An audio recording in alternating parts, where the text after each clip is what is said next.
बिस्मिल्लाहिर्रहमानिर्रहीम, अस्सलाम वालेकुम। नाज़रीन, आप देख रहे हैं द लास्ट आवर। मैं हूं यासिर रशीद और मेरे साथ हैं सीनियर सहाफ़ी राना मोहम्मद अजीम साहब। नाज़रीन, बजट आजकल सर पे है। हुकूमती दावे एक तरफ हैं, हुकूमती दावे तो मुस्बत की तरफ गामज़न हैं। हुकूमती दावे तो ये हैं कि तनख्वाहदार तबके पर कोई बोझ नहीं पड़ने वाला, उनकी तनख्वाहों में इजाफा भी होगा, मुलाजमीन को रिलीफ भी दी जाएगी और खुश आइंद प्रोग्राम होंगे तमाम आवाम के लिए। लेकिन अपोजिशन एक बयानिए को लेकर चल रही है कि ये अवाम दोस्त बजट नहीं है, अवाम दुश्मन बजट है, हम इसे मुस्तरद करेंगे। अपोजिशन लीडर शहबाज शरीफ भी तगोदो करते दिखाई देते हैं। आज ट्विटर पैगाम में भी उन्होंने सख्त रिमार्क्स ये हैं कि हम इसके आगे हर हथकंडा आजमाएंगे। मिफ्ताह इस्माइल का कहना है, ये बात याद रखने के काबिल है, वो ये कहते हैं कि इस बजट में इमरान खान साहब को उनके अपने दोस्त भी वोट नहीं देंगे। वो किस खदशे का इजहार कर रहे हैं, एक वीडियो देखते हैं सईद अकबर नवानी साहब की पंजाब असेंबली के फ्लोर के ऊपर। वो वीडियो देखने के बाद इशू पे बात करेंगे। हाउस को लीड कर रहे होते हैं, वो अपने दोस्तों को साथ लेके चलते हैं, वो अपने दोस्तों को समझा के साथ लेके चलना चाहिए, ना कि हमें धमकी दें कि आप हाउस से बाहर चले जाएं। जब हम हाउस से बाहर गए तो फिर ये हाउस नहीं रहेगा। जब हम हाउस से बाहर गए तो ये हाउस नहीं रहेगा। एक बार फिर से मुलाहिजा कीजिए, फिर तफसीली बातचीत करते हैं। ये धमकी महज धमकी नहीं है, ये बजट में खलल पैदा होने का वाज़ेह इशारा है। तो जो हाउस को लीड कर रहे होते हैं, वो अपने दोस्तों को साथ लेके चलते हैं, वो अपने दोस्तों को समझा के साथ लेके चलना चाहिए, ना कि हमें धमकी दें कि आप हाउस से बाहर चले जाएं। जब हम हाउस से बाहर गए तो फिर ये हाउस नहीं रहेगा। राना साहब, अब मैं आता हूं आपकी तरफ। आप क्या समझते हैं, मैं बजट के बाद की बात नहीं करता कि बजट के बाद जहांगीर तरीन खान जो ग्रुप है वो हुकूमत के साथ रहेगा या नहीं रहेगा। मेरा सवाल ये है कि क्या बजट के दौरान ये ग्रुप साथ रहेगा? बिस्मिल्लाहिर्रहमानिर्रहीम, अस्सलातु वस्सलामु अलैका या सय्यदी या रसूलल्लाह, अस्सलातु वस्सलामु अलैका या सय्यदी या हबीबल्लाह। या सर, बजट के दौरान ये साथ रहेगी। मैं आपको बिल्कुल ये वाज़ेह कह रहा हूँ, बजट पास कराने में इनकी जिस जगह कमिटमेंट हुई है, चाहे वो वफाकी बजट हो चाहे सूबाई बजट हो, ये कमिटमेंट किसी जगह हो चुकी है। उस कमिटमेंट में ये पहरा देंगे। फिर उस कमिटमेंट के बाद मैंने अक्सर कहा है, आपको प्रोग्रामों में कहा है कि बजट के बाद असल काम शुरू होना है। याद है मैंने कहा था कि बजट के बाद कुछ अपने जो हैं वो छोड़ के जा सकते हैं। देखिए, पंजाब में जब जहांगीर तरीन ग्रुप के इजलास हुए, मीटिंग्स हुई, वज़ीर आला से मीटिंग्स हुई, उसके बाद हुकूमती तर्जमानों ने बरमला कहा जी कुछ नहीं है। और इन्हीं साहब ने जो आज तकरीर फरमा रहे थे, जो पार्लियामानी लीडर हैं नवानी साहब, इन्होंने भी कहा जी कोई ऐसी बात नहीं, हम कहीं नहीं जा रहे, हम बिल्कुल साथ हैं, हमें मुकम्मल एतमाद है। याद है ना इनका फिक्रे सारी। अब कैसी बात हो गई, आज बड़ी गर्मा गर्मी हुई और आज उनकी जो तकरीर थी, अगर आप ये समझें कि एक रुकने असम्बली पे मुकदमे के बाद उनका ये रद्दअमल तो ऐसा नहीं था। ये रद्दअमल काफ़ी चीज़ों का था। मैंने उस दिन भी कहा था कि बहुत सी चीखों पुकार चल रही है कि कुछ को बजट मिल गया, कुछ को बजट में हिस्सा नहीं मिला, कुछ को फंड्स मिल गए, कुछ को फंड्स में हिस्सा नहीं मिला, कुछ की बातें मान ली गई, कुछ की बातें नहीं मानी गई। ये सारा कुछ चल रहा था और आज तो उन्होंने बिल्कुल हद ही कर दी है। यानी आज उन्होंने खुला ऐलान कर दिया है। और उससे पहले जो फिक्रा, इससे पहले इन्होंने एक फिक्रा कहा था कि हम बजट तक बजट मंजूर करवाएंगे। ये भी इन्होंने कहा था कि हम बजट मंजूर करवाएंगे, फिर बजट के बाद क्या होता है वो आप देखेंगे। मसलन एक फिक्रा जो बजट मंजूर करवाने का फिक्रा उन्होंने कह दिया हुआ है। मैंने कहा है कि किसी जगह ये कमिटमेंट हो चुकी है। ये शहबाज शरीफ साहब भी जितना मर्जी ट्वीट कर ले, मुफ्ता इस्माइल साहब भी जो मर्जी कह ले, बजट मंजूर होना है, बजट हर सूरत में मंजूर होना है। आप क्या समझते हैं कि जब हुकूमती दावे हैं, वज़रा के भी हैं, यकीन दहानियां भी हैं, तो उसके बावजूद ये ग्रुप उस पर यकीन क्यों नहीं कर रहा? इसलिए नहीं कह रहा कि मेरे पास जो इतला है, मैंने कल भी कहा था, जहांगीर तरीन जो है उनको क्लीन चिट नहीं मिल रही। ना उन्हें क्लीन चिट मिल रही है, ना उन्हें मुकम्मल मुजरिम करार दिया जा रहा है। वो दरमियान में रहेंगे। उसके अलावा वो लोग जिन्होंने सख्त ज़ुबान इस्तेमाल की, वो जिनकी तरफ से इल्ज़ाम तराशी सामने आई, उनकी भी बचत नज़र नहीं आ रही। ये मैं आपको बिल्कुल क्लियर कह रहा हूँ। बजट के बाद बहुत तेज़ आंधी चलनी है, सियासी आंधी, बड़ी तेज़ सियासी आंधी चलनी है। और सियासी आंधी में कई लोग जो हैं वो उड़ के साइड पे गिर जाएंगे, चाहे वो अपने हो चाहे वो कोई हो। एक दरख्त रखता है ना, दरख्त, अक्सर आजकल तो आम का सीज़न है ना, दरख्त पे आम लगे होते हैं, आंधी आती है, जो आम बिल्कुल जिसकी टानी हल्की होती है वो नीचे गिर जाता है, जिसकी सख्त होती है मजबूत होती है वो दरख्त के साथ रहता है। लेकिन राणा साहब आजकल जो आंधियां आ रही हैं उसमें तो पूरे का पूरा बोर गिर रहा है। हाँ बिल्कुल गिरा, लेकिन वो जो बोर वाली आंधी है ना वो अभी नहीं आनी। अच्छा, सियासी आंधी ऐसी नहीं है? नहीं, ऐसी सियासी आंधी नहीं है। इसलिए नहीं है कि उसके गिरने के बाद जो दरख्त खड़े होने हैं ना वो इसके लिए तैयार नहीं है।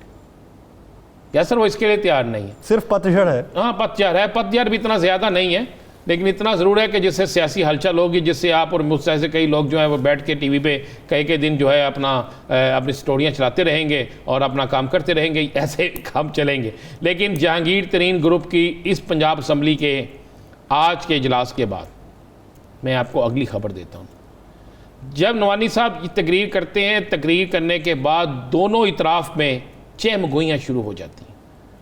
उसके बाद जहांगीर तरीन के 6 बड़े ग्रुप के 6 अहम अफराद का लाहौर में एक वज़ीर के घर इजलास होता है। उस इजलास में ये कहा जाता है कि जनाब नगोटे कस लो, ये पंजाबी का लफ्ज़ इस्तेमाल किया जाता है कि नगोटे कस लो, अब हमारे साथ इन्होंने जो करना है सो करना है, हम भी तैयारी पकड़ें, हम बजट तक इनके साथ हैं, बजट तक सलूक बेहतर हुआ तो साथ देंगे, सलूक बेहतर ना हुआ तो अपनी सियासत को ख़राब नहीं करेंगे, डट के इनके सामने खड़े हो जाएंगे। एक इजलास वो होता है जो इनके तरफ से होता है, जो जिसमें 5 से 6 मुझे बताया गया लोग जो थे वो मौजूद थे और सारे मेन लोग थे। और उसके बाद एक इजलास हुकूमती सतह पर भी होता है जिसमें कहा जाता है कि आज इन्होंने ये क्या तकरीर कर दी, तो ये जिसमें कहा जाता है हमें तो ये मालूम होता है कि हुकूमत तो संजीदा ही नहीं है इस मामले पर, उनके लिए तो मामूल की बात नहीं, उनके लिए मामूल की बात उस वक्त थी अगर ये उस्मा बुहारी तकरीर करती, अगर ये तकरीर वहाँ पे कोई और करता, अपोजिशन का कोई शख्स करता तो कोई और बात थी। आज आप गौर करें ना, आज अपोजिशन जो है वो जहांगीर तरीन ग्रुप के साथ खड़ी थी, उनके एक मेंबर के लिए बड़ी, आपको पता ना अपोजिशन की तरफ से बड़ी हमायत की गई। तो आपको इससे अंदाज़ा होना चाहिए, मैंने कल कहा था प्रोग्राम में कि जहांगीर तरीन ग्रुप से नून लीग के राब्ते हुए हैं, अभी जहांगीर तरीन ग्रुप वाले मान नहीं रहे, PDM के कुछ लोग उनसे राब्ते भी कर रहे हैं, और ये राब्तों का नतीजा है कि जनाब ये सारा कुछ चल रहा है। और एक मीटिंग जो हुकूमती सतह पर हुई है, जिसकी शायद वो कहें तरदीद करें, लेकिन मैं चैलेंज से कह रहा हूँ, उसमें ये चीज़ डिस्कस की गई है कि नवानी साहब ने आज क्या कहा है और आज सारी जो कुछ होता रहे ईवान के अंदर ये क्यों होता रहे। और उसमें यह भी डिस्कस हुआ है कि एक हुकूमत का इत्तेहादी जो था, ग्रुप जो था, उसके कुछ लोग इस दौरान में हंसते रहे हैं, मुस्कुराते रहे हैं, और एक आज़ाद ग्रुप भी जो था वो भी बड़ा मुस्कुराता रहा इस सारी चीज़ों पे, और वो कहता रहा कि जनाब आगे देखें क्या होता है। ये आपको तो फिर तो ये तशवीश की बात है हुकूमत के लिए, अगर आज़ाद ग्रुप भी मुस्कुराते रहें और हुकूमत के अंदर बेंचेस में भी मौजूद इनकी हिमायत के लिए इन्हें शो ऑफ करते रहें, तो फिर तो हुकूमत के लिए मुश्किल हो सकती है। बहुत मुश्किल होगी। मैं कह रहा हूँ कि ये बजट मंजूर हो जाएगा, मैं फिर कह रहा हूँ बजट ना वफाक मेरे को रुकावट आएगी ना सूबे में आएगी, सियासी आंधी हल्की की चलेगी, सियासी नोक चोक होगी, सियासी बयानबाजी होगी, बाइकाट होगा। जब आपने किसी का बजट मंजूर करवाना है ना, तो आप आएंगे बजट में बाइकाट करके बाइट चले जाएंगे, तो उनको मौका दे देंगे, ले जी आप बजट मंजूर कर लें। आपके अरकान जो हैं वो किसी ट्रैफिक में फंस जाएंगे, कुछ जो है वो आ नहीं सकेंगे, कुछ कोरोना का शिकार हो जाएंगे, कुछ बीमार हो जाएंगे, अल्लाह ना करे। मैं ये बता रहा हूँ ये ऐसी चीज़ें हो जाएगी जिस तरह पिछले साल में आपने देखा, पिछले साल से ज़्यादा तो नहीं है, आप पिछले साल तो सारे बिल्कुल हम इसे सियासी बीमार कह सकते हैं, सियासी बीमारी होते हैं जी। ये जितने सियासतदान हैं ना, माजरत से ये सियासी बीमार होते हैं, और इनको सियासी बीमारियां उस वक्त होती हैं जिस वक्त कोई मामला ऐसे चल रहे हो। वैसे अल्लाह इनको सेहत तंदुरुस्ती अता फरमाई, हमारे मुल्क का सरमाया है, और इन्हें कभी भी बीमार नहीं होना चाहिए। मियाँ नवाज शरीफ क्या जेन्युइन बीमार है? अगर वो जेन्युइन बीमार है तो कौन सा इलाज हो रहा है? वो भी तो सियासी बीमार है। तो जो सियासी बीमार होता है या तो बाहर चला जाता है या घर बैठ जाता है, या उसे किसी अच्छे VIP हॉस्पिटल में रख लिया जाता है। तो ये मैं आपको बड़ा क्लियर बता दूं कि ये हुआ है आज जहांगीर तरीन का ग्रुप के इजलास के बाद, उनके ग्रुप के पार्लियामेंट्री लीडर की ललकार के बाद। देखें आप गौर करें यासर, उन्हें उसका फिक्रा क्या है कि हमें आप दीवार से लगाएंगे, इसका मतलब उनको दीवार से लगाया जा रहा है ना, और तो फिर हमें बाहर निकालने की कोशिश, हमें दीवार से लगाएंगे तो फिर ये ईवान नहीं रहेगा, हमें ईवान से निकालेंगे तो ये ईवान नहीं रहेगा। इसका मतलब है फिर वो ये फैसला कर चुके हैं कि हमें कुछ किया तो हम आपको नहीं छोड़ेंगे। इसका मतलब ये कि वो भी अपनी लॉबिंग मजबूत कर रहे हैं। नाज़रीन, दीगर सियासी मामलात पे बात करेंगे, सियासत को मजीद भी बढ़ाएंगे, लेकिन एक शॉर्ट ब्रेक के बाद स्टे विद अस।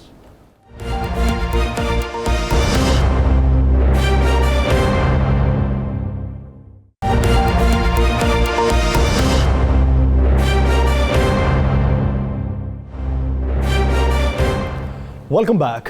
नाज़रीन, हमें बताया जाता है कि पाकिस्तान इस वक्त 5th जनरेशन वार का शिकार है। हमें मोहतात रहना होगा। माजी में अगर किसी मुल्क से मुकाबला होता था तो सरहदों पे मुकाबला होता था, दू बदू लड़ाई होती थी, जो जीत गया सो जीत गया।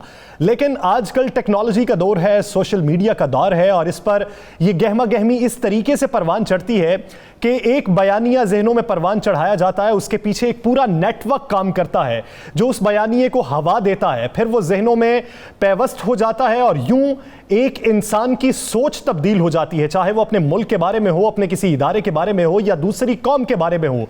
इसी तरीके से दूसरी कौमें आपके अंदर सरायत कर जाती हैं, उनका नजरिया सरायत कर जाता है।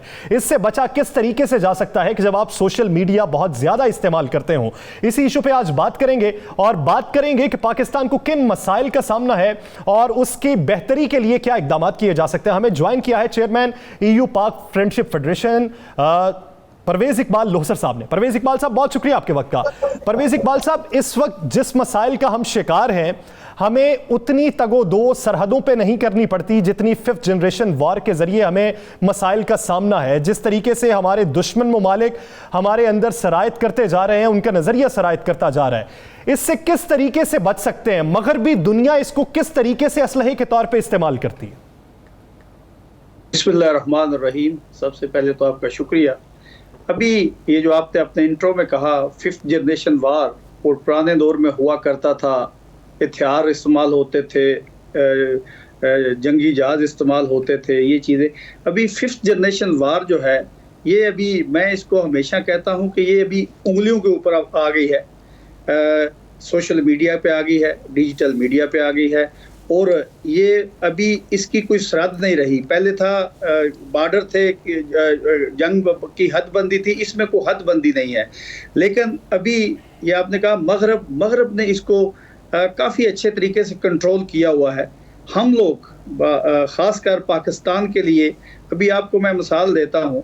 अभी आप देखें कि अभी कुछ साल पहले हमने बलूचिस्तान से कुलभूषण को पकड़ा, और ये भी 5th जनरेशन वार का एक ट्रेलर है, क्योंकि वो हमारे मुल्क में, बल्कि एक इंडियन रिटायर्ड मेजर है गोरख, वो अक्सर अपने प्रोग्रामों में ओपन ये 5th जनरेशन वार की और पाकिस्तान के अंदरूनी और बरूनी तौर पे पाकिस्तान को कैसे कमज़ोर करना है।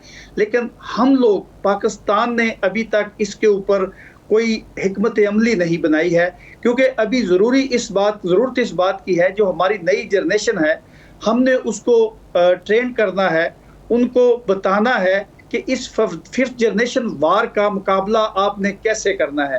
क्योंकि अभी अगर हम हकीकत की तरफ जाएं तो पाकिस्तान को नेशनली और इंटरनेशनली, अभी ये बात आप तक भी पहुंची है, मीडिया में बड़ी आई है। ये जो EU डिसइंफो लैब थी, 265 मुख्तलिफ जैली वेबसाइट, NGO और दुनिया के 110 से 15 मुल्कों में पाकिस्तान के खिलाफ ये मनफी प्रोपेगेंडा किया जा रहा था। ये भी एक 5th जनरेशन वार था इंडिया का हमारे ऊपर। उसके बाद पाकिस्तान के अंदर जो ये मजहबी तौर पर, हलाकी तौर पर, इवन अभी ये पिछले कुछ दिनों से पाकिस्तान के अंदर जो ये अफरा तफरी का आलम है, ये भी 5th जनरेशन वार का एक हिस्सा है। क्योंकि लोगों तक सही बात का ना पहुंचना, लोगों का रहनुमाई ना होना, और अपने असल जो नौजवान हैं वो अपने ट्रैक से डी ट्रैक हो जाते हैं जब उनके पास गलत इंफॉर्मेशन आती है। इसके लिए हमारे सियासतदानों को ये वार शुरू हो गई। हमारे अल्हम्दुलिल्लाह पाकिस्तान की फोर्सेस ने दहशतगर्दी का मुकाबला किया, दहशतगर्दों को पाकिस्तान से भगा दिया, ख़त्म कर दिया। हमारी फोर्सेस ने पाकिस्तान के दुश्मनों को पाकिस्तान से निस्त और नबूद कर दिया।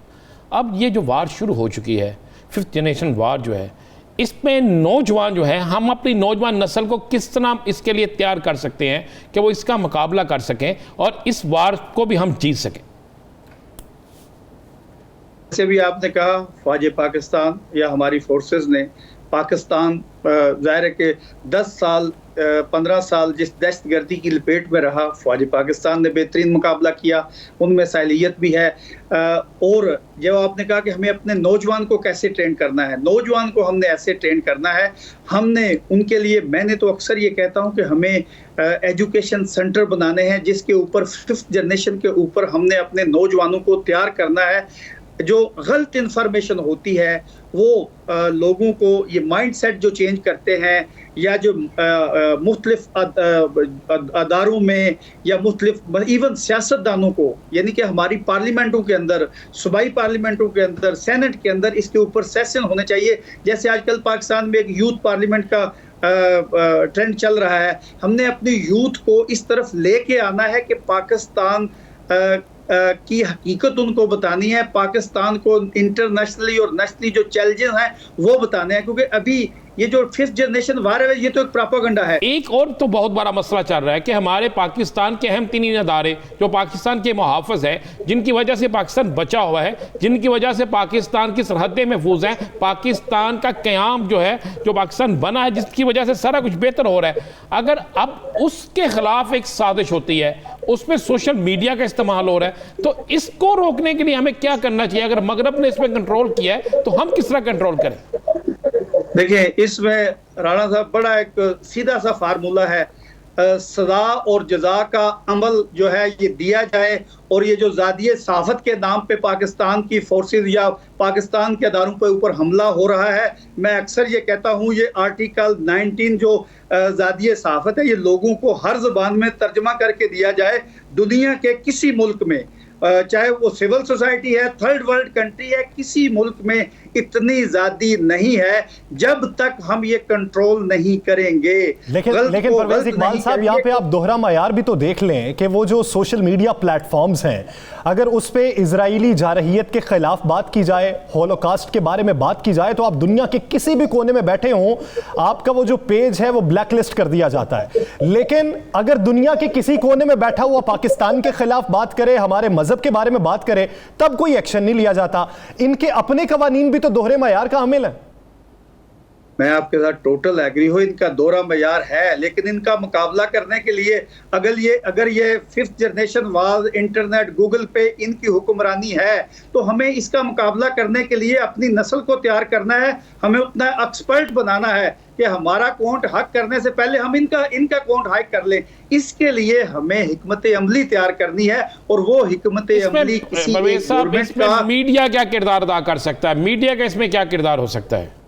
कि मीडिया का किरदार तो एक सबसे बेहतरीन किरदार ये है कि जब कोई पाकिस्तान के अंदर, पाकिस्तान में रहते हुए, पाकिस्तान के अदारों के ऊपर, रियासत पाकिस्तान के ऊपर कोई बंदा तनकीद करता है, तो सबको एक पेज के ऊपर होकर उसका मुआसरा करना है, उसको गलत को गलत कहना है। हमारे यहाँ राणा साहब सबसे बड़ी बदबख्ती हमारी ये है कि हमारे यहाँ अगर एक साफ़ी या कोई बंदा अपनी रियासत या दारों के खिलाफ बोलता है तो हम उसको तुरमहा समझते हैं, और फिर अपोजिशन या जो ये टोले बने हुए हैं हम मुखालफत में, वो उसकी सपोर्ट में आ जाते हैं। ये नहीं होना चाहिए।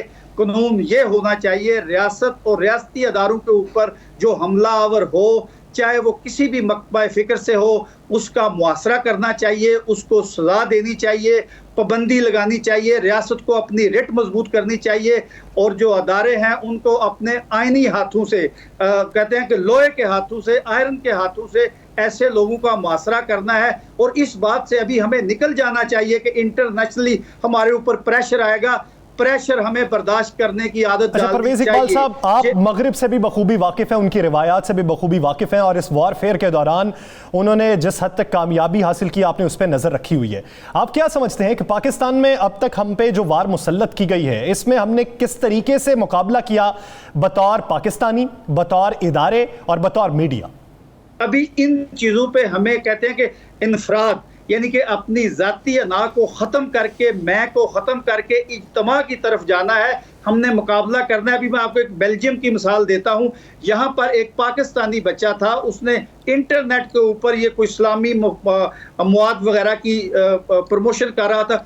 3 साल उस बच्चे को इन्होंने यहाँ कैद रखा, और उसके बाद अभी मैं उस बच्चे को मिला, जब उसको मिला तो अभी वो बिल्कुल जो मैं जब उससे बात की तो वो कहता है कि मुझे समझ नहीं थी। समझ थी। असल में मसला ये है कि जब किसी मुल्क में ये साइबर क्राइम जो है इसके ऊपर कंट्रोल किया जाएगा, सजा दी जाएगी, सफारश कल्चर खत्म किया जाएगा, उस वक्त जो है ये 1 मिनट भी नहीं लगेगा, ये चीजें ठीक हो जाएंगी। और अभी मौजूदा सूरत हाल जो हमारी है, 5th जनरेशन वार से सबसे ज्यादा हम इसका नुकसान उठा रहे हैं। और अगर हमारे सियासतदानों, हुकूमत, अपोजिशन ने अगर इसके ऊपर जो है कोई हिकमत अमली इख्तियार ना की तो हमें मजीद खतरात लाक हैं और मजीद खतरों हमें मजमूई तौर पर किरदार अदा करना होगा। अगर हम इस मुकाबले में शामिल हैं तो हमें किनारा कशी इख्तियार नहीं करनी चाहिए, अपना दामन बचाने में ये आफियत नहीं जाननी चाहिए, बल्कि काउंटर अटैक करना चाहिए। नजरियात के जरिए, वो हाथों के जरिए आप टाइप कीजिए और नजरियात फैलाइए, मुल्क की दिफा के लिए, मुल्क की सालमियत के लिए और अपने मजहब के लिए।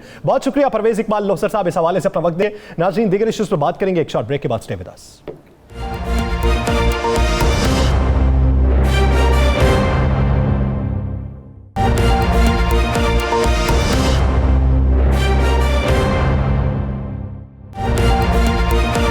Welcome back. नाज़रीन, एक सियासी और कानूनी जंग थी।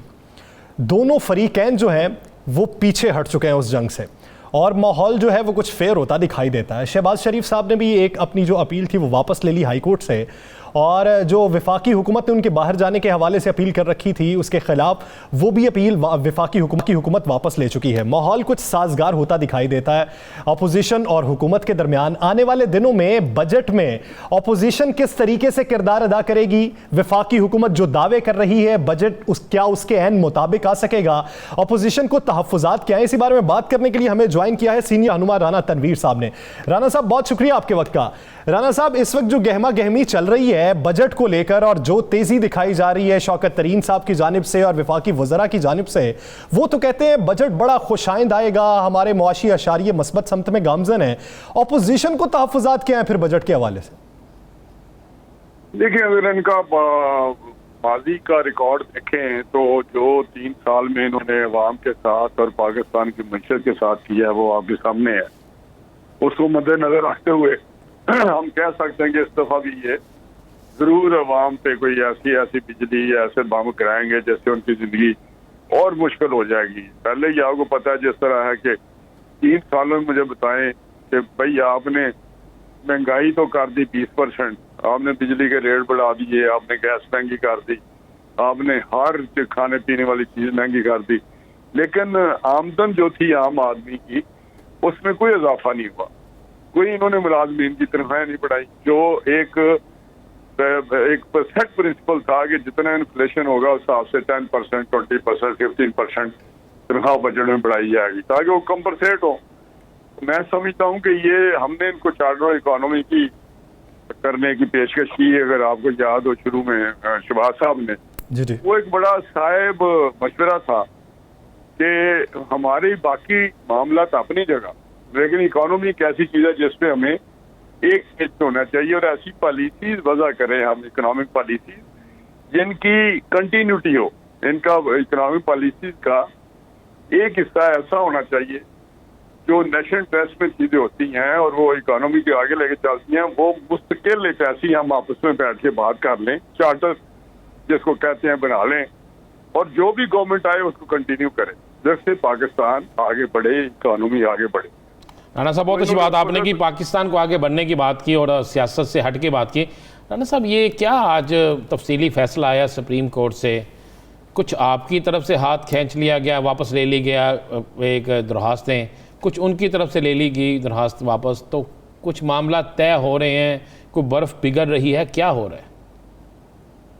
नहीं, मैं नहीं समझता हमारी कोई ऐसी उनके साथ कोई लड़ाई है। हम तो एक असूली बात कर रहे हैं, एक अच्छी राना साहब एक अच्छी गवर्नेंस की बात करते हैं, एक अच्छी हुक्मरानी देने की बात करते हैं। जो पंजाब का हाल है आपके सामने है, उसमें कोई दूसरी राय हो नहीं सकती। जिस तरह पंजाब को एक ऐसी हुक्मरानी दी गई है जैसे पंजाब का ट्यूमर निकाल दिया है, एक उसकी जो सेट था एक सिलसिला, उसको इन्होंने उधेड़ बुधेड़ के रख दिया। जहाँ मशरक का हाल देखें तो वो दुनिया चीख रही है। हमारी इनके साथ कोई लड़ाई नहीं है, स्वाय कि हम कहते हैं कि यार आप कॉन्स्टिट्यूशन के मुताबिक काम करें, आप कॉन्स्टिट्यूशन पार्लियामेंट को सावरन करें, वहाँ लेजिस्लेशन होती नजर आए। हम कहते हैं कि जी आप इकोनॉमी को आगे लेके चले। राणा साहब मान लिया आप जो कह रहे हैं, मैं वो यही तो जानना चाह रहा हूँ, क्या वो आपकी बात को मानना शुरू हो गए हैं कि आप दोनों तरफ से बर्फ पिघलना शुरू हो गई है? नहीं, आपने भी जो एक दरखास्त थी वो वापस ले ली, उन्होंने भी एक दरखास्त वापस ले ली। इसकी सब पूरी कौम जानना चाहती है क्या हो रहा है। वजाहत पहले भी हम पे इस किस्म की बात हुई कि जिस तरह आपने मीडिया ने, आसिफ नाज मीडिया ने ये शोर किया और बहुत असर किया गया। जब शहबाज साहब ने जमानत जब जेल में गए तो प्री अरेस्ट बेल जो थी इन्होंने दरखास्त वापस ले ली थी, और उसके पीछे बिल्कुल एक वकीलों का मशवरा था, टेक्निकल बात थी कि अगर बेल हमें नहीं मिलनी तो फिर हमें इसको मेरिट पे डिस्कस ना कराएं। चले राना तनवीर साहब, ये कानूनी जंग थी, हम इससे पीछे हटते हैं, हम इस पे बात नहीं करते हैं। अगर हम बात कर लें, कल जनरल नहीं, मैं आपको वजाहत कर अब्दुल कादिर बलोच साहब कल हमारे साथ थे, उनका ये कहना था कि हमारे बेशतर अराकीन ये समझते हैं कि मज़ाहमत की सियासत नहीं करनी चाहिए। हमें अब्दुल कयूम साहब हमारे साथ थे, उनका ये कहना था मफाहमत की सियासत पे हम अग्री कर रहे हैं और इसी को लेके आगे चलेंगे। आज हुकूमती इकदाम देख के हमें उनकी बात सच साबित होने लगती है। नहीं, मैं आपको बताऊं, मैं फिर उस पर आऊंगा कि जो सुप्रीम कोर्ट की बात है या हाई कोर्ट की बात है, जैसे जब हमने कंटेम्प्ट मूव की तो इन्होंने अपील वहां पे रख दी, तो हमें अपनी एक वकीलों का मशवरा था कि हमें हाई कोर्ट से अगर वापस लें अपनी एप्लीकेशन, तो ये जो यहाँ पे मामला सुप्रीम कोर्ट में ये इन्फ्रक्चुअस हो जाएगा। उनकी जो एप्लीकेशन है इस वक्त अपील की हुई है गवर्नमेंट ने, तो ये एक उनकी स्ट्रेटेजी थी हमारे वकला की, और वही हुआ कि काज ऑफ एक्शन जब खत्म हो गई, उनकी अपील का जो सिलसिला, जब हमने अपनी एप्लीकेशन ही वापस विड्रॉ कर दी, आप सुन रहे टीवी में सुन रहे होंगे, तो वो जो बेसिक जिसके खिलाफ अपील पे आए थे वो तो काज ऑफ एक्शन ही खत्म हो गया। तो आज जो जजों ने भी कहा कि वो तो अब खत्म हो गया बात, उन्होंने भी कहा जी खत्म हो गया, हम तो अपनी दरखास्त वापस ले लेते हैं। राणा साहब, आपकी मुस्लिम लीग नून की 2 दिन मीटिंग चली, मियां नवाशी साहब उसमें मौजूद थे। उन्होंने कहा आज मैं अपनी सीनियर क़यादत से अपने अहम लोगों की बातें सुनना चाहता हूँ और इनकी जो राय है उसका एहतराम करना चाहता हूँ। मेरे पास जो इतला है उसके मुताबिक अक्सरियत ने कहा कि हमें मुफाहमत की सियासत करनी चाहिए, तो क्या इस पर फैसला हो गया? नहीं, मेरा ख्याल है कि ये जो चीज़ आजकल चल रही है कि मियाँ साहब ने पूछा और मियाँ साहब को मेजॉरिटी ने ये कहा, देखिए ये मैं समझता हूँ कि ये बड़ी एक ऐसी चीज़ें हैं जिसको कुछ रिपोर्ट होती हैं, लेकिन वो 100% फैक्ट्स पे नहीं होती। तो वहाँ जो बातचीत होती है वो मुख्तलिफ इशूज़ पे होती है, और यही है कि हमने एक प्लेटफार्म है जो पार्लियामेंट का है, पार्लियामेंट के प्लेटफार्म पे पार्लियामेंट में जो हमारी स्पेस है, पार्लियामेंट स्पेस है, वो हमें लेनी चाहिए, क्योंकि हम इस पार्लियामेंट को समझते हैं ये एक। तो इसका मतलब है राणा साहब अब एहतजाज भी होगा, पार्लियामेंट में जाने की, पार्लियामेंटी सियासत करनी है आपने, उस पर सारी बात करनी है, वो जरूरी है, वो बिल्कुल बहुत जरूरी है। तो इसका मतलब है इस्तीफा देने का ऑप्शन तो अब नहीं है ना? नहीं, इस्तीफे देने का मैं बताता हूँ कि जो पार्लियामेंट स्पेस है वो लेनी चाहिए, हमें वहाँ काम करना चाहिए, वहाँ जो इनके इश्यूज हैं, नेशनल इश्यूज हैं, हमें उन पे रेज करने चाहिए, और वहाँ पे क्रिटिसाइज अगर गलत है तो क्रिटिसाइज करना चाहिए। बाहर हमें पीडीएम के प्लेटफॉर्म से मूवमेंट चलानी चाहिए, मोबिलाइज करना चाहिए, जितना दबाव बढ़ा सकते हैं बढ़ाना चाहिए। तो राना साहब ये तो बसद एहतराम, ये तो पाकिस्तान पीपल्स पार्टी के मौक़िफ़ को तकवीयत मिली जो ये कहते थे कि इस्तीफों का ऑप्शन इस्तेमाल नहीं करना चाहिए, हमें पार्लियामेंट के अंदर और बाहर जिद्दोजहद करनी चाहिए। आप इस वक्त तो सही कह रहे हैं, लेकिन मैं जो बात कर रहा हूँ कि उसकी वजह क्या है, क्यों हमारा उस वक्त ये ख्याल था कि अगर लॉन्ग मार्च हम करेंगे, जो कि बहुत ही आपको पता है उस वक्त उसमें गर्मी थी, हीट थी, एक हमने किया हुआ था, उसका टेम्परेचर बढ़ाया हुआ था, तो उसको अगर हम उसके साथ रिजाइन कर देंगे 156 लोग, तो और उस तरह दूसरी प्रोविंशियल असेंबली में कर देंगे, तो ये गवर्नमेंट कभी ठहर नहीं सकेगी, और इलेक्शन जो ये कहते थे ज़िमनी इलेक्शन वो नहीं हो सकेंगे। लेकिन अगर हम 90+ हम कर दें रिजाइन, तो उसका इम्पैक्ट वो नहीं आएगा जिसको हम चाहते हैं कि गवर्नमेंट से निजात हासिल की जाए। अब 96 का करके वो उनके लिए आसान है, वो इलेक्शन करा दें, या उसका वो रिजल्ट नहीं हमें मिलेगा जिसकी हमें हम लगे हुए थे। वो अगर पीपल्स पार्टी मान जाती तो शायद आज तक हुकूमत ना होती, लेकिन क्योंकि वो माने नहीं, अब हम अपने इंडिविजुअली तौर पे या JUI के साथ अगर वहाँ पे इस्तीफे देते तो वो 90 कुछ बनते हैं लोग, तो वो मैं समझता हूँ उसका आप तो देख लें कि क्या कोई इम्पैक्ट आएगा। सही। चलिए राणा साहब, एक ये तो बता दें राणा साहब के शहबाज शरीफ साहब कब बाहर जा रहे हैं? अब तो गवर्नमेंट ने भी अपनी अपील वापस ले ली ना, अब जाने का प्रोग्राम तो है उनका इलाज के लिए? बिल्कुल इलाज के लिए जाएंगे, अब वो दोबारा करेंगे, क्योंकि एक इन्होंने वो PNIL समथिंग कोई की लिस्ट है जो पर्सनल नेशनल आइडेंटिफिकेशन कोई लिस्ट है, PNIL कोई एक किस्म की थी जी जी, तो उसको एक निकाल दिया जिसका हमने कभी नाम ही नहीं सुना था। दूसरा इन्होंने ECL में कर दिया। अब हम जाएंगे कोर्ट में ये सारी चीजें लेके और ये भी साथ कहेंगे कि जी और भी कोई इनके चीज में ज़हन है, कोई और लिस्ट इन्होंने तैयार की है तो उसका भी बता दिया अभी। तो क्या ये ईद से पहले मियां साहब का पाकिस्तान से बाहर जाने का प्रोग्राम है ईद के बाद? देखिए बजट का इजलास तो यही ये करेंगे, बिल्कुल मैं आपको बता रहा हूँ। बजट के बाद साथ ही साथ कोर्ट में भी करेंगे और जो ही फैसला होगा और फैसला हो भी जाए तो बजट के बाद ही जाएंगे वो, क्योंकि बजट में उनका एक अपना रोल है लीडर ऑफ अपोजिशन का, वो अदा करेंगे। सही। और इंशाल्लाह आप देखें जब भी अदालत हुक्म जारी करती है, इजाज़त देती है और ये बजट इजलास खत्म होता है तो वो चले जाएंगे। बजट में भरपूर किरदार अदा करेंगे और उसके बाद कानूनी प्लेटफॉर्म पे वो जदोजहद करेंगे अपने बाहर जाने के हवाले से। बहुत शुक्रिया राना तनवीर साहब ऐसा वक्त देने के लिए। नाज़रीन, दीगर इश्यूज पर एक नजर डालेंगे एक शॉर्ट ब्रेक के बाद। Stay with us.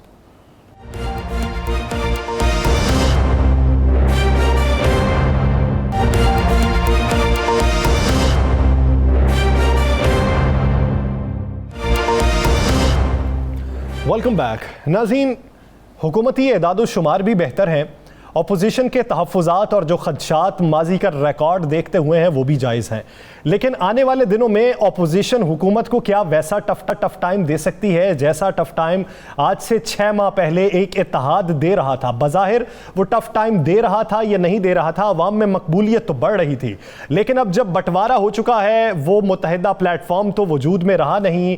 पार्टीज अपने अपने तय जिद्दोजहद कर रही हैं, शहबाज शरीफ साहब की मानी नहीं जा रही, तो आने वाले दिनों में होगा क्या? इसी पे बात करेंगे। हमें ज्वाइन किया है जमीयत उलमा इस्लाम पाकिस्तान सीनियर रहनुमा हाफिज हुसैन अहमद साहब ने। हाफिज साहब बहुत शुक्रिया आपके वक्त का। हाफिज साहब, आप कहा करते थे कि मियां नवाज शरीफ साहब बाकायदा मौलाना फजलुर रहमान साहब के साथ डील करने के बाद उनकी वसातत से बाहर गए। अब कोशिश पिछले दिनों में की जा रही थी मरियम नवाज साहिबा की, आपने उसका भी इशारा दिया कि वो भी अब जाएंगी, लेकिन अब शहबाज शरीफ साहब के मामले में आपको क्या दिखाई देता है? बिस्मिल्लाहिर्रहमानिर्रहीम। लेकिन यासिर भाई, बुनियादी तौर पर जो बातें हमने की थी और खुसूसन ज़्यादा मेरा वो प्रोग्राम आपकी चैनल से के वसात से आवाम तक पहुंचा है, यानी उस वक़्त भी जो हमने बात की थी वो भी मामलात थे। और ये तो एक वाज़ेह हकीकत है कि जनाब शहबाज शरीफ साहब ने अपने जो है ना खुद दरख्वास्त को जो है ज़मानत की वापस ले ली, यानी वो बाहर रहना नहीं चाहते थे। और फिर जो राबते थे वो उनके लिए भी अडियाला का जो इंस्टीट्यूट है, जेल है, वो ज़्यादा मुअस्सर था। और मैं तो उसी वक्त भी आपको भी मैंने कहा था और अक्सर लोग मेरे इस बात से मुत्तफिक नहीं थे कि जो फरमाते रहे कि जनाब बिल्कुल इमरान खान साहब जो है ना भोले भाले से थे, उनको पता नहीं चला। वो तो भोले भाले थे, नवाज शरीफ के लिए चलो मान लिए। ये जो आज शहबाज शरीफ के हवाले से अटॉर्नी जनरल ने वापस ले ली, तो या ये भी भोले भालेपन का नतीजा है? बुनियादी मसला यही है कि इस वक्त जनाब शहबाज शरीफ को वापस निकालना और उसके बाद जो मामला तय करना है। और उसने वाज़ेह तौर पे किया कि जनाब मेरा भाई जो है वो किसी और लाइन पे है और किसी और डगर पे चल रहा है, तो मैं उससे जाकर उसके पाँव पकड़ूंगा। लेकिन ये वाज़ेह होना चाहिए कि उन अपने बड़े भाई के पाँव पकड़ने के लिए उनको कितनों को पाँव पड़ने पड़े होंगे इससे पहले। तो ये तमाम मामलात तय थे और आप देखेंगे। अच्छा बस अब ये तो हो गया, शहबाज साहब बाहर जाएंगे तो पता चल जाएगा। नहीं, इसमें आखिरी बात ये है कि जनाब हमारे शहबाज शरीफ साहब ईद जो है ना वो लंदन में कुर्बानी का करेंगे और ये कुर्बानी जो है वो जमहूरियत का होगा। और फिर यही बात है कि तमाम तयशुदा था, पीपल्स पार्टी को भी इसी तरह निकाला गया ANP को, क्योंकि जो मकासद थे वो लॉन्ग मार्च नहीं होगा। और मैंने आपसे ये बात की थी कि जो हमारे साथी हैं, 40 साल में रहा हूँ इस पार्टी में, वो राब्ते में थे, अब भी हैं। वो कहते थे कि हम इस वक्त इस तरह नहीं निकलेंगे जिस तरह पहले में आज़ादी मार्च में निकला गया था। अब आप देखिए कराची का जलसा और स्वात की जलसे में का ऐलान करके वो ये समझते हैं कि क्या लोग इतने बेवकूफ़ हैं कि 3 साल गुजर गए और 3 साल में जो है वो उन्होंने उस हवाले से बात की है। और फिर मौलाना फजल रहमान साहब भी इस पूरे के पूरे डील में मुकम्मल तौर पे शरीक है। और हमारे पास कुछ और भी मैं हाफिज साहब यही जानना चाहता हूँ, मौलाना साहब अचानक दोबारा बीमारी से सेहतयाब होने के बाद आए हैं, मैदान में आए हैं, और मैदान में आने के बाद उन्होंने शुरू कर दिया है जलसों जुलूसों का सिलसिला। तो क्या आपको नज़र आता है जो आखिरी जलसा इन्होंने 14 अगस्त को इस्लामाबाद में रखा है, उस जलसे तक ये पहुँच सकेंगे, वो जलसा करेंगे? देखिए, अगर बरवक़्त तयशुदा प्रोग्राम के मुताबिक मौलाना भी शामिल है और मौलाना के भी 2-3 और उनके रफ़क़ा की जो मुलाकातें हुई है उसका भी कभी आपको मैं पूरी रुदात इंशाल्लाह बताऊंगा अवाम को। लेकिन जो कुछ हुआ था, अगर बरवक़्त वो उसी दिन रात को निकल जाते सुबह यानी फजर के वक़्त 4 बजे कतर एयरवेज से, तो सारा मामला हल था। मैदान पर खाली था, मौलाना साहब तरी सदर थे। और फिर आखिरी बात मैं आपसे ये भी कहूँगा कि पीपल्स पार्टी ने उस वक़्त एक बात तय हुई थी जिसको रिकॉर्ड पे नहीं लाया गया था कि रोटेशन की बुनियाद पे आगे होगा और सिर्फ एक मौलाना को मुसल्लत करके तुम पर्दा जो है ना इस तरीके से अपने मफाहमत की बात नहीं करोगे। बिल्कुल जनाब इमरान खान साहब बिल्कुल सही कह रहे थे कि NRO नहीं देंगे, वो इस वक्त IRO दे रहे हैं। NRO नेशनल होता है, अब ये इंटरनेशनल सतह पे सारी बातचीत हो रही है। और दूसरी बात मैं आपको ये भी बताऊं, वक्त तंग है, इस वक्त सूरत हाल ये है कि ये जो 4 पॉइंट के बात करते हैं कि जनाब इशारी जो 4 तक पहुंचे हैं, क्या इन 4 में बता सकते हैं वजीर खजाना साहब कि क्या जो $500 मिलियन अचानक उसमें से 430-35 स्टेट बैंक में और कोई दूसरे उसमें पहुंचाए गए हैं, क्या वो नवाज शरीफ साहब की बीमारी के हवाले से? लेकिन हाफिज साहब वो तो पुरानी बात है, आप कोई हालिया भी आए हैं? यह हालिया का तय हुआ है ना, यही बात है कि जो इमरान खान ने उनको रोका है कि भाई आप पहले साथ लो साथ दो, पहले वो तयशुदा बातें पूरी करो, वो बाप जले जाए। जबकि उनका ये है कि वो जाकर कुछ हिस्से बखरे करेंगे और जो दूसरे लड़के हैं उनका अलग करके फिर दूसरा कुछ बेचेंगे, कुछ ये करेंगे। मौलाना साहब क्या क्या बनेगा इस सारे सिनेरियो में? आपके इतने करीबी रफीक हैं, इतने करीबी दोस्त हैं, उनका क्या बनेगा? उनका तो जी चल रहा है ना, 2.5% तो वैसे ज़कात मौली को ही मिलता है, वो तो चलता ही रहता है। तो हाफिज साहब क्या आप ये समझते हैं कि मौलाना साहब की जानिब से या उनके रफ़क़ा की जानिब से या PDM की किसी दीगर जमात की जानिब से जहांगीर खान तरीन ग्रुप से भी रब्ता हो रहा है? देखिए, जहांगीर खान ग्रुप तरीन जो है वो कोई सिर्फ जहांगीर खान की ज़हनी वो नहीं है, काविश है, बल्कि उसमें सारी चीज़ें हैं।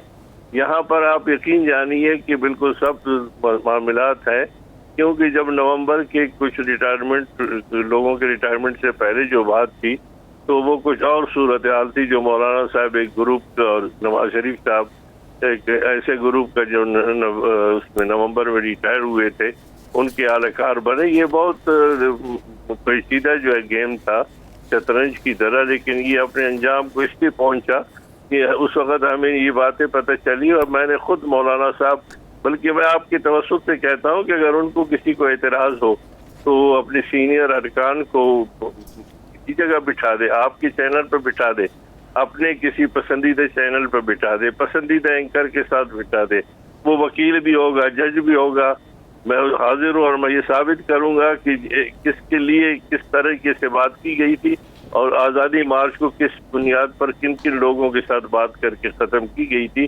तो मैं क्योंकि मुझे इल्म गैब तो नहीं था, ये तमाम बातें सब कुछ तो मेरे सामने हो रही थी, तो इसका ये मंतकी नतीजा था कि आज मौलाना साहब बंद गली में पहुंचे और मेरे अल्फाज भी यही थे कि वो खुद भी पहुंचेंगे, पार्टी को भी पहुंचाएंगे और अब PDM को भी पहुंचा दिया उन्होंने।